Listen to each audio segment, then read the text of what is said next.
You're listening to the Jan Price Show, all about movies. And today, my guest is producer director Steve Binder. And we're going to be talking about this wonderful documentary entitled Reinventing Elvis, the 68 Comeback. Welcome to the show, Steve. Thanks, Jan. It's a pleasure. It's a pleasure having you here. Oh, my goodness. This excellent documentary. I loved every minute of it. I can't wait to see it again. It's just so full of so many wonderful things. But how did this, I know, and I really want to do a deep dive into this story, but why now? You said this is the first time you've ever decided to share the story of you and Elvis and the 1968 comeback special, as we've all called it. It had a different title when it came out, but why did you decide at this point in time to tell your story? I didn't, Jan, to be honest with you.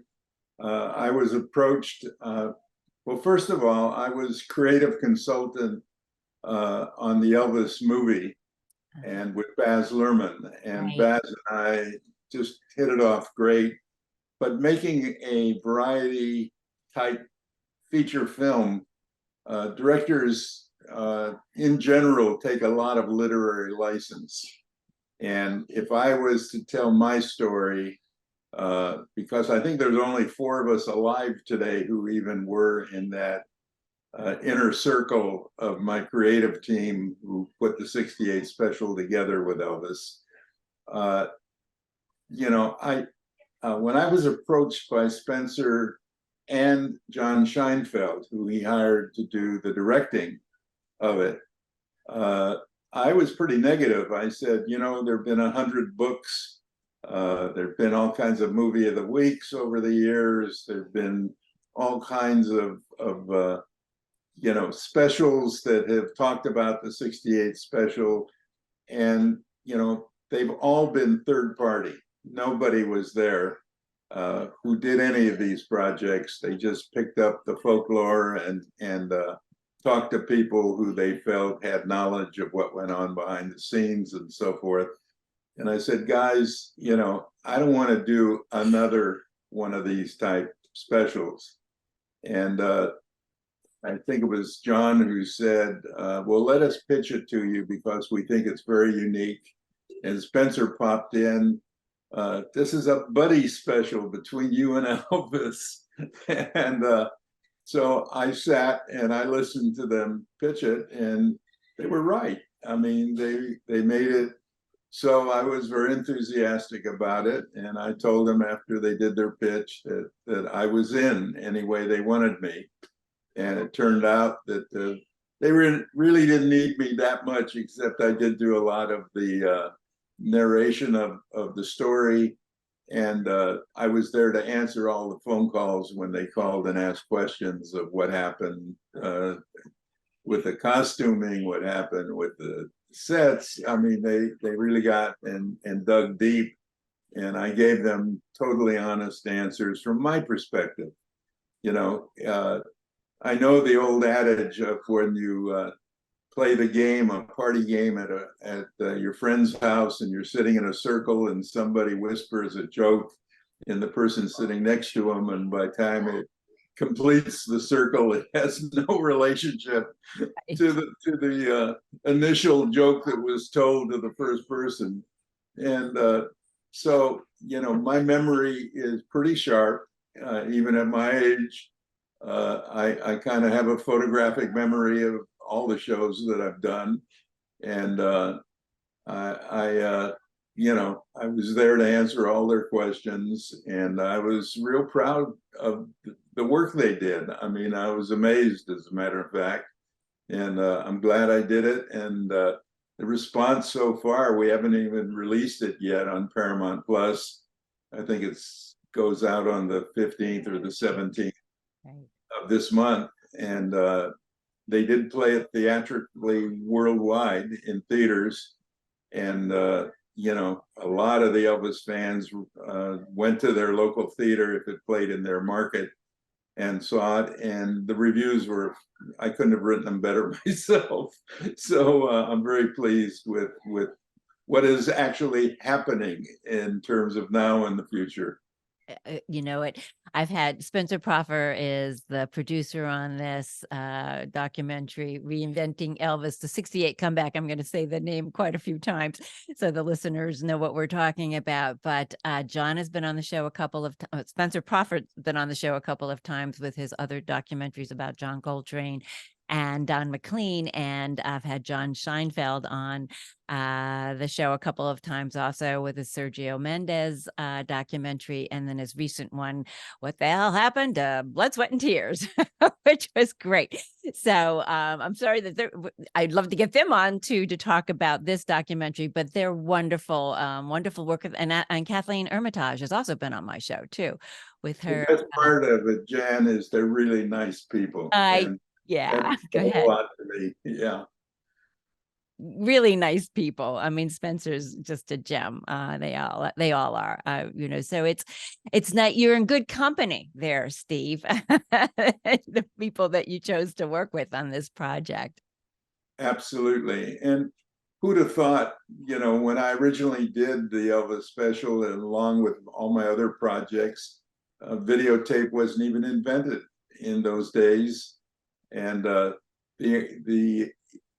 story that's really interesting is how we put it together.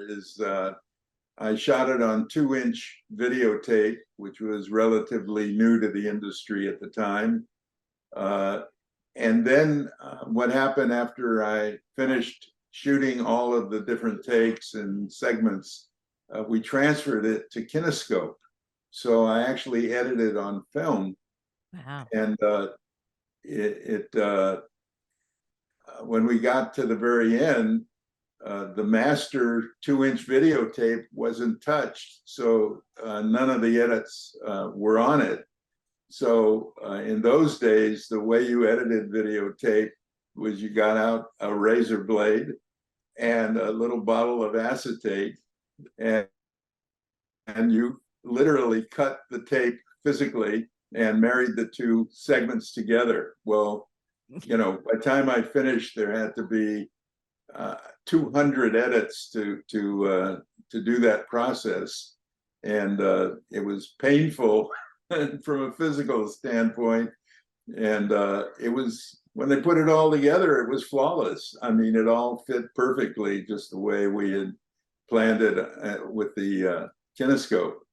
And I was, incredibly shocked that this year, when I watched it again, because I hadn't watched it for quite a few years, I said to myself, trying to be as objective as I could, but I felt this is one special that I could have shot last month. None of it is dated. It doesn't look like it was done, 50 plus years ago. And Elvis came alive to me again. All of a sudden he was out there doing his thing. And I think the beauty of the special and what they named the comeback was Elvis rediscovering himself. And I think that is the real, I look at it and I can see him, his body language, his performance, which was so much mature than when he appeared in the 60s on the Ed Sullivan Show, for instance. And then he went through at least 10 years where he didn't even really make any music. He was doing those basically B films. And all of a sudden he came back, and it all came back to him, especially when I put him with DJ Fontana and Scotty Moore, his original guitarist and drummer. Those guys hadn't seen each other, didn't have a chance to even rehearse the acoustic segment.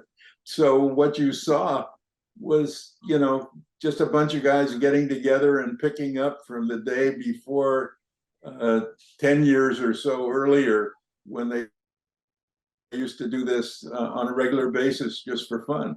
And I was lucky enough to capture that. I mean, Elvis, when I told him, it was so fortunate that when I took him out to NBC, he had rented a home in Beverly Hills for Priscilla and his newborn baby, Lisa Marie, who was only 2 months old at the time. And Elvis came to me and said, "Do you think it's possible we could put a bed in my dressing room? Because I don't want to waste hours of driving back and forth from Burbank to Beverly Hills every day. And, I want to focus on the special." And as a result, when we'd finish rehearsing or taping something, he would go into his dressing room, living room, or bedroom, and whoever happened to be hanging out, would just jam until all kinds of hours, just having fun, telling stories, playing songs I never heard before that he used to play, when he started his career and so forth. And I immediately wanted to bring cameras into the dressing room, and the Colonel was adamant, saying, "No chance, over my dead body," all these cliches. And I just kept pestering him, saying, "I know this is what the world's waiting for, to see Elvis as he really is, not this superficial, scripted, though he was always cut above the material when he went through that era of making movies. It was a time in America where we'd been invaded by the Beatles and the Rolling Stones, and Elvis felt he wasn't relevant anymore, that the young audiences wouldn't, if he tried a comeback, he wouldn't be able to capture that audience anymore. They had moved on. And he asked me very early on, what happens if the special bombs? And I said, you'll still be remembered for your early, Lieber and Stoller type songs and so forth, before the Colonel started demanding that every writer who submitted a song had to give Elvis and his publishing company all the rights to their music. It was a case where he had run dry in the music business, almost being forgotten. And he was now a B movie star. Right. And so when I got a hold of him, I'd never known him before. I met him at my office, and I never talked or saw him again after we said our final goodbye when we finished shooting the special. And it was all due to the Colonel. I really, I didn't hesitate when they made the documentary, because they really wanted to make the villain Parker. And in my eyes and experience, he was. I mean, he was doing everything in his power to sabotage it, because he wanted Elvis' future to be more in the line of an Andy Williams or a Perry Como and so forth. And I didn't want any part of that. And as a result, in my head, I said, I'm not doing this. When I met the Colonel to get permission to see Elvis and meet Elvis for the first time, when I got back after a meeting with the Colonel, I went back to my office, and there was an urgent call from Bob Finkel, who was a great executive producer on the special. And Bob, at the same time, was at the prime of his career. He was producing the Jerry Lewis series on NBC and the Phyllis Diller series on NBC.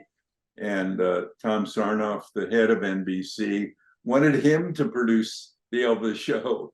And he told the Colonel, "No, I'll act as executive producer, but I got to find somebody who can produce and direct it that Elvis can relate to." Because he joked about Elvis always calling him Mr. Finkel instead of Bob. And he couldn't get Elvis to refer to him by his first name. And I just finished shooting a special right before I did Elvis with Petula Clark and Harry Belafonte. And it was, the 60s was an amazing decade for America, with the Vietnam War going on, students protesting all over the country on campuses, assassinations of our president and Martin Luther King and so forth. So it was tumultuous and yet exciting. And on the Petula Clark special, when she, not Harry, reached over during an emotional anti-war song and touched Harry's forearm, it was a shot heard around the world, because in primetime variety, before that, no black man or white woman had ever touched each other. And the representative of the sponsor of the show objected, wanted it taken out of the show, wanted me to use another one of the takes that I had done where they didn't touch. And I actually went to the editing room and erased all the other takes. So the only one they had left to put into the show was the touch. And it was the best thing I ever did, I think. And that's what triggered Bob Finkel and NBC to make the call to me to see if I was available to do Elvis. And they had a contract with Colonel Parker, because it was never intended to be anything to do with television. Elvis didn't want to do variety anymore. He had been my mentor earlier, Steve Allen, actually put him on his variety show, put a hound dog in front of him on a table, had Elvis dressed in a tuxedo singing the Lieber and Stoller song, Hound Dog. You know, having in the 60s, all the major variety series were hosted by either middle of the road singers like Andy Williams and Perry Como, or comedians. And their goal on their shows was to make fun of Elvis. And he felt he was used and abused by all these variety show hosts and didn't want to do television. And the only reason the Colonel went to NBC is because none of the movie studios wanted to put up that $1 million fee that he was demanding for himself and Elvis to make the movie.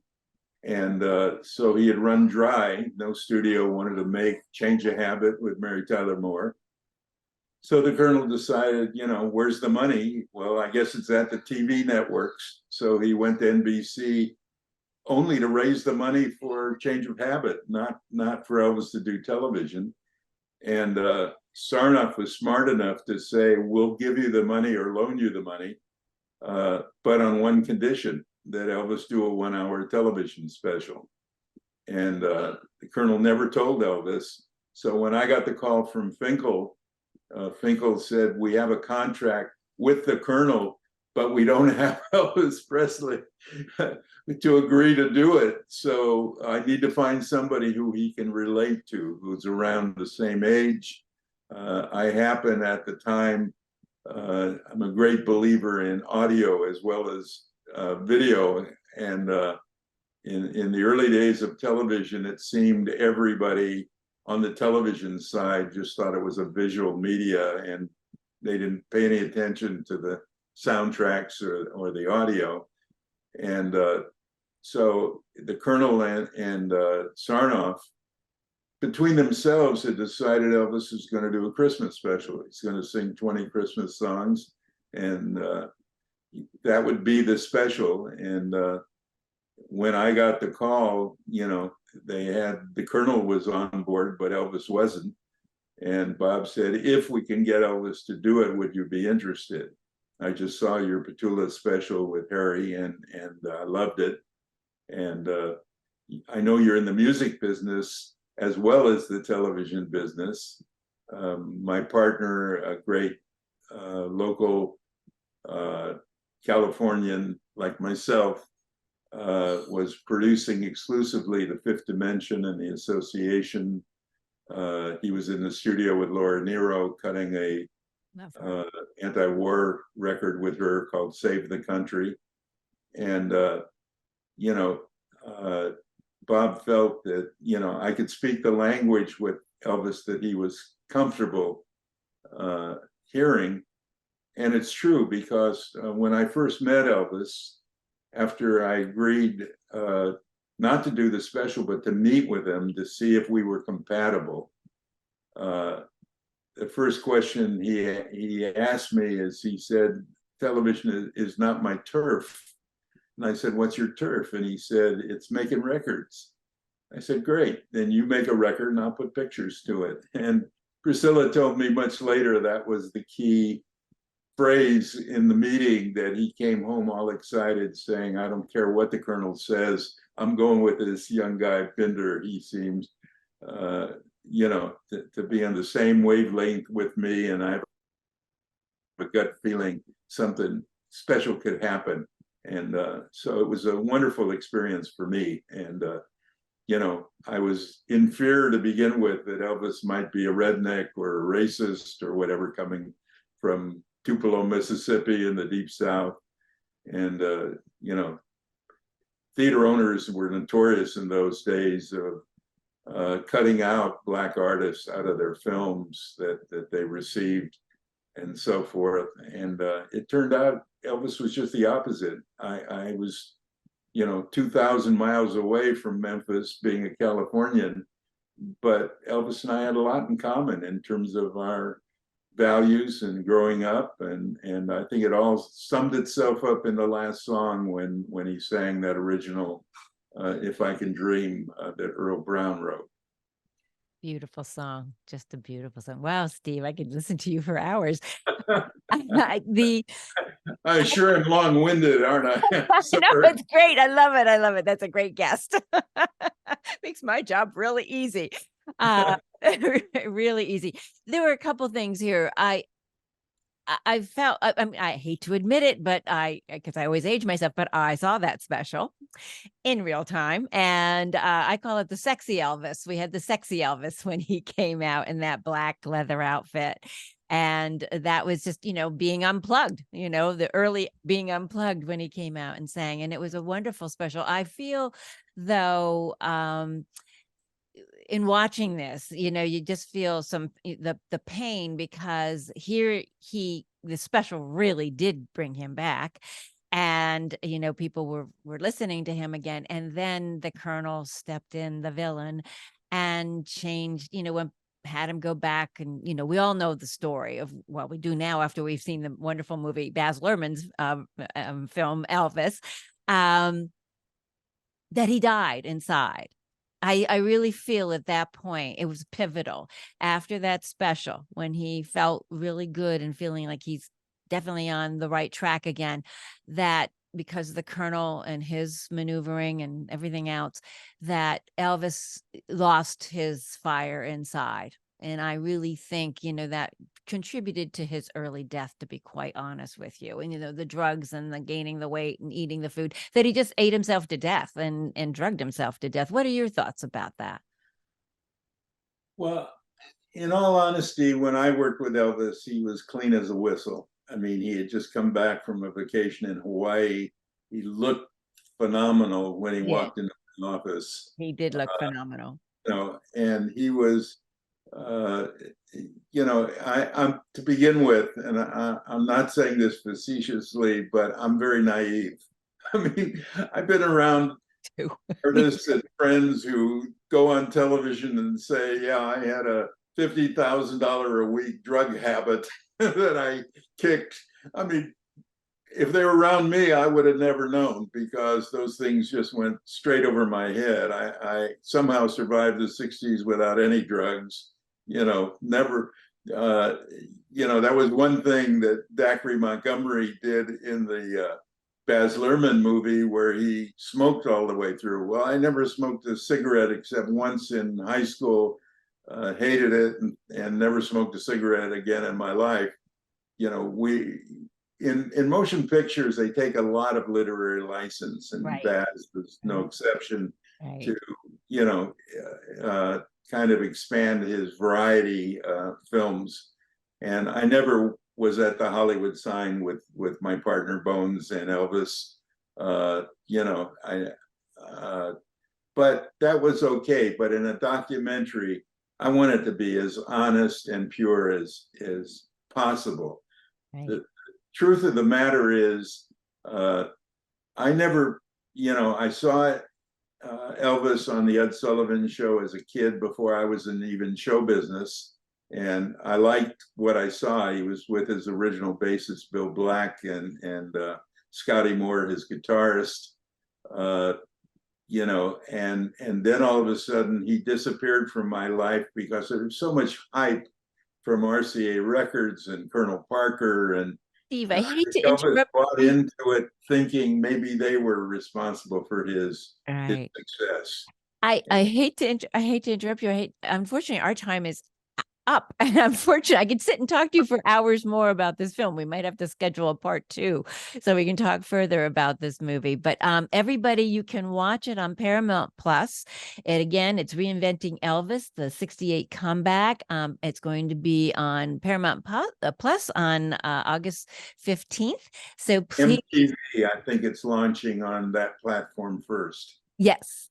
Great. Great. So it is a wonderful documentary. I highly and after if you've all went to see Elvis, the movie, Baz Luhrmann's film, you'll really want to see this one because it really gives you more in-depth story about this particular pivotal point in the career of Elvis Presley. And you were such a big part of, I mean, you were the part of this and that part of history, Steve. So it is an honor to have you on the show. And I would love to have you come back and we could talk some more about this for I sure. love you, Jan. I haven't given you enough time to talk. I've dominated this interview and conversation, and I apologize, but No. You make my I'd love job to talk to you easy. more. So we'll do it another time. Sounds great. Thank you so much, Steve. I really appreciate it. You have a wonderful day and great success.